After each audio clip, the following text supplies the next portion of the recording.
आप सभी का माई वे ऑनलाइन क्लासेस में स्वागत है।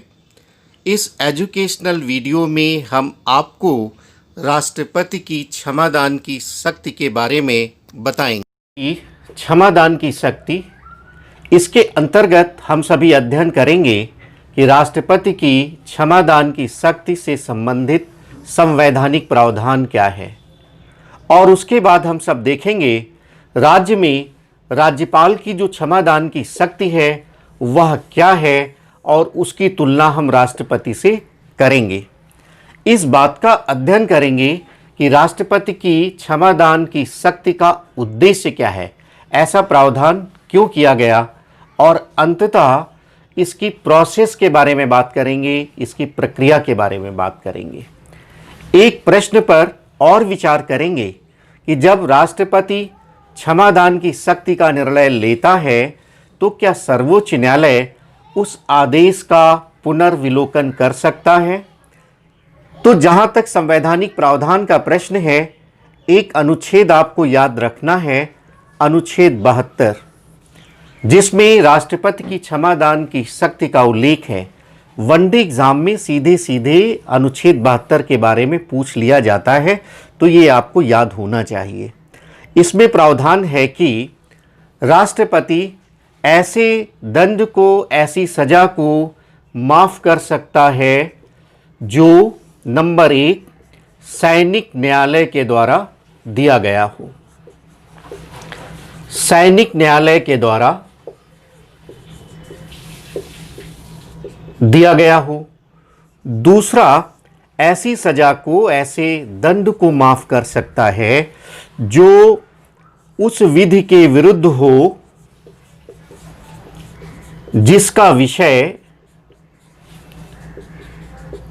केंद्र की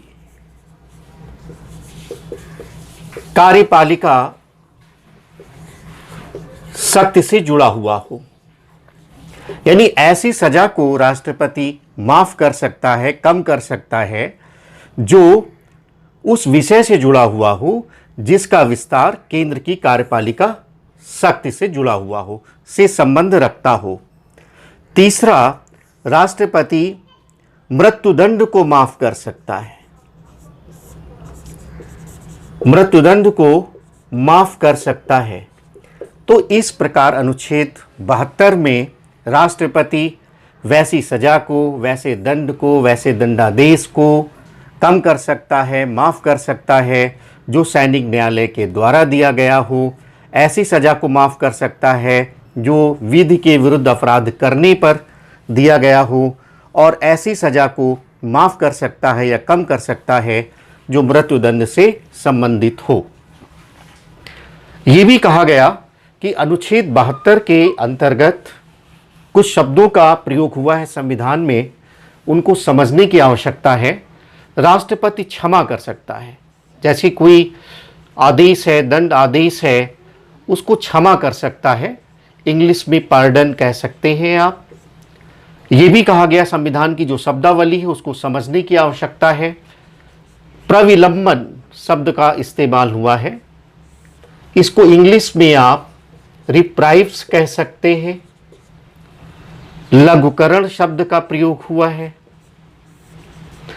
जिसको आप कम्यूट कह सकते हैं। विराम शब्द का प्रयोग हुआ है, जिसको आप रेस्पाइट कह सकते हैं। परिहार शब्द का प्रयोग हुआ है, जिसको आप रेमिट कह सकते हैं। तो अब यहां पर थोड़ा समझने की आवश्यकता है। 72 में कहा गया कि राष्ट्रपति जो दंड है, सजा है, क्षमा कर सकता है, प्रविलंबन कर सकता है, लघुकरण कर सकता है, विराम कर सकता है, परिहार कर सकता है। तो इन शब्दों को थोड़ा समझने की आवश्यकता है। क्षमा का अर्थ है कि जो भी सजा दी गई है, जो भी दंड दिया गया है, उसको पूरी तरह से माफ कर दिया गया, पार्डन कर दिया गया। यानी जैसे जो व्यक्ति है जिसकी सजा क्षमा हो जाएगा, वो उसी स्थिति में आ जाएगा जैसे उसने कोई अपराध किया ही नहीं है। प्रविलंबन का अर्थ ये है कि कोई भी जो सजा है उसका अस्थायी निलंबन है। जैसे किसी को फांसी की सजा है तो थोड़े समय के लिए उसको टाल दिया गया, तो इस प्रकार की जो सजा माफ करने की बात है वो प्रविलंबन में आएगा। लघुकरण का मतलब ये है कि जैसे किसी को मृत्युदंड है और उसको कठोर कारावास की सजा दे दी गई कि आजीवन वो कठोर कारावास में रहेगी, मृत्युदंड की सजा माफ कर दी गई।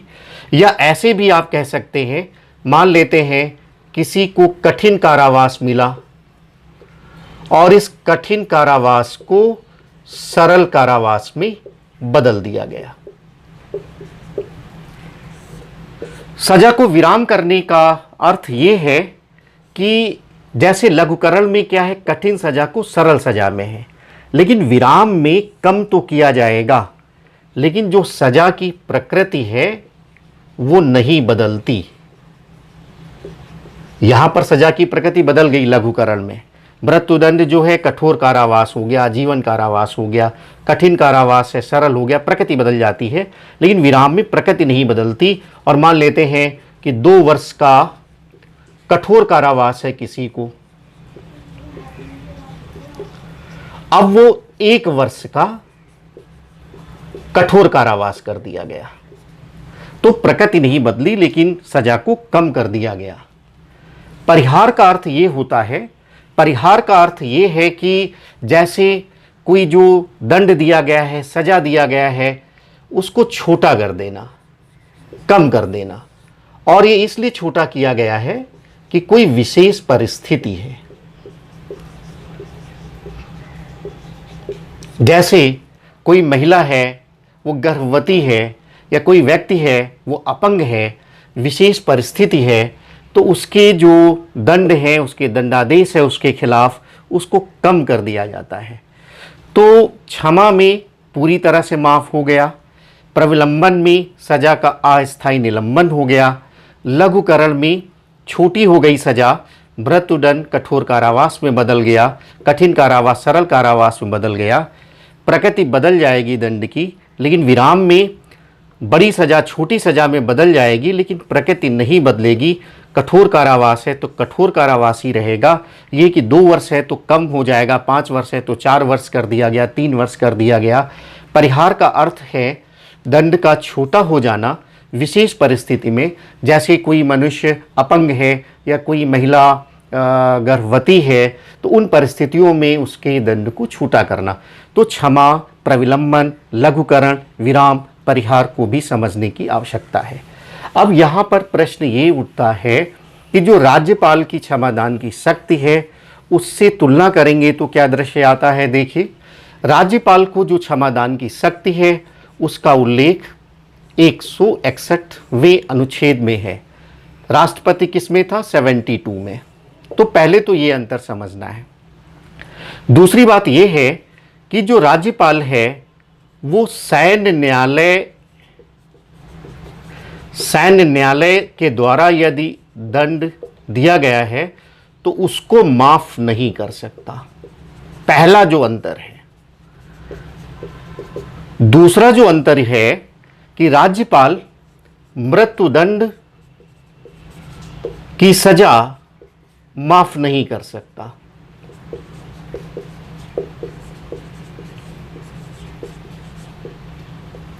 और जैसे राष्ट्रपति को क्षमा का अधिकार है, प्रविलंबन का अधिकार है, लघुकरण का अधिकार है, विराम का अधिकार है, परिहार का अधिकार है, जिनको अभी आपने समझा, राज्यपाल को भी है।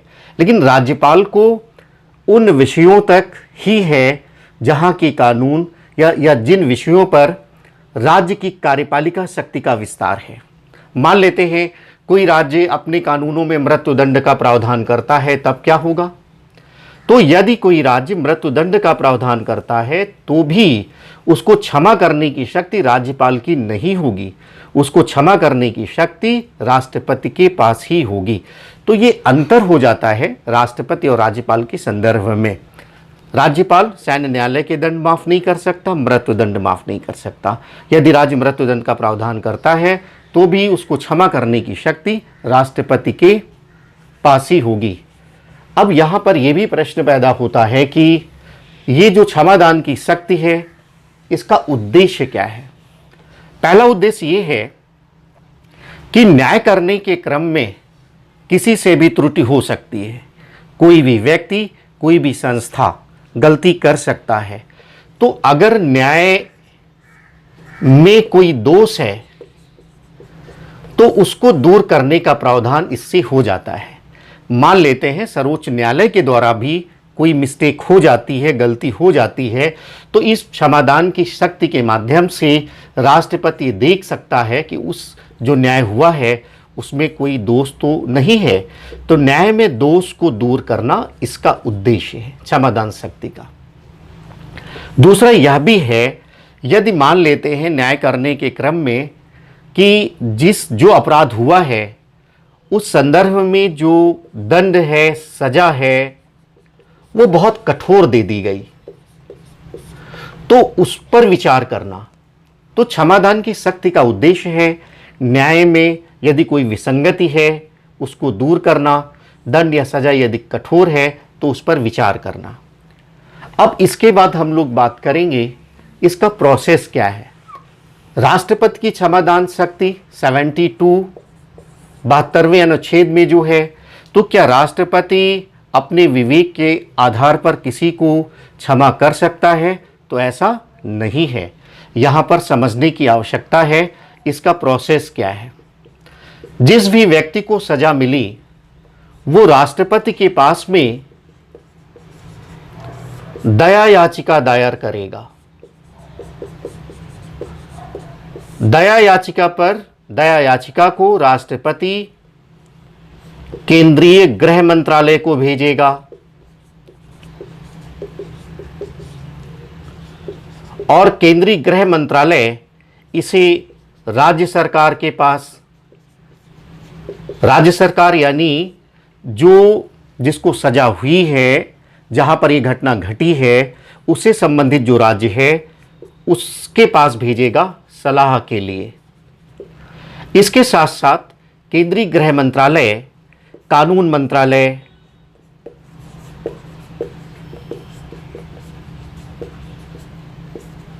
की सलाह भी ले सकता है, अन्य जो कानूनी विशेषज्ञ हैं उनकी सलाह ले सकता है। और उसके बाद जो हमारा गृह मंत्रालय है, गृह मंत्रालय की जो सिफारिश होगी उसे राष्ट्रपति को भेजी जाएगी और राष्ट्रपति इस सिफारिश के अनुसार ही कार्य करेगा। तो यहाँ पर एक बात स्पष्ट है कि राष्ट्रपति अपने क्षमादान की शक्ति का प्रयोग अपने विवेक के आधार पर नहीं करेगा। उसके लिए ये जो प्रोसेस है केंद्रीय गृह मंत्रालय के पास में, वो राज्य सरकार के पास भेजेगा और उसकी अंततः जो सिफारिश आएगी, राष्ट्रपति उस सिफारिश को, उस सलाह को मानने के लिए बाध्य है। यहाँ पर दो केस का उल्लेख बड़ा आवश्यक है। एक तो मारूराम केस 1980 का है और दूसरा केहर सिंह विवाद 1988-89 का है। 88 में निर्णय हुआ था, 79 में केहर सिंह को फांसी हुई थी, इंदिरा गांधी की जो हत्या हुई थी उस संदर्भ में। इन दोनों केस में सर्वोच्च न्यायालय ने ये स्पष्ट कर दिया कि राष्ट्रपति की जो क्षमादान की शक्ति है वो एक प्रक्रिया जो है गृह मंत्रालय के द्वारा शुरू की जाएगी, उस प्रक्रिया के द्वारा जो सलाह है उसको मानने के लिए वह बाध्य है। ये राष्ट्रपति के विवेक पर आधारित शक्ति नहीं है, एक प्रोसेस है और इस प्रोसेस के तहत जो निर्णय होगा, जो सलाह होगा, उसको मानने के लिए राष्ट्रपति बाध्य है। अब यहाँ पर यह भी प्रश्न उठता है कि जो भी राष्ट्रपति ने इस प्रक्रिया के बाद निर्णय लिया, क्या उसका पुनर्विलोकन हो सकता है? तो यहाँ पर कुछ बिंदु हैं। यदि सुप्रीम कोर्ट को ये लगता है, सुप्रीम कोर्ट को लगता है कि जो ये प्रोसेस हुआ है, जो सलाह आई है हमारे पास में राष्ट्रपति के द्वारा, जो ये निर्णय लिया गया है, यदि उसमें बहुत बुद्धिमानी का प्रयोग नहीं है। कुछ असंगत बातें हैं, विवेकपूर्ण ढंग से इसका निर्णय नहीं हुआ है, तो सुप्रीम कोर्ट को यह अधिकार है कि जो क्षमादान का निर्णय हुआ है राष्ट्रपति के द्वारा, उसका पुनर्विलोकन कर सकता है। यहां पर एक केस का उल्लेख करना आवश्यक होगा। इपुरु सुधाकर बनाम आंध्र प्रदेश केस 2006 का है, जिसमें एक व्यक्ति की सजा को इस आधार पर माफ कर दिया गया, ये कहा गया कि इसके विरुद्ध जो गवाह हैं वो ठीक नहीं थे, ये किसी पार्टी का एक अच्छा कार्यकर्ता था, इस प्रकार की बातें की गई। सर्वोच्च न्यायालय ने इनको उचित नहीं माना और अंततः जो उसको सजा के लिए जो व्यवस्था की गई, माफ की गई, उसको सर्वोच्च न्यायालय ने रद्द कर दिया। तो ये आपका टॉपिक है, राष्ट्रपति की क्षमादान की शक्ति। सभी बिंदुओं को विस्तार से, गहराई से समझने की आवश्यकता है।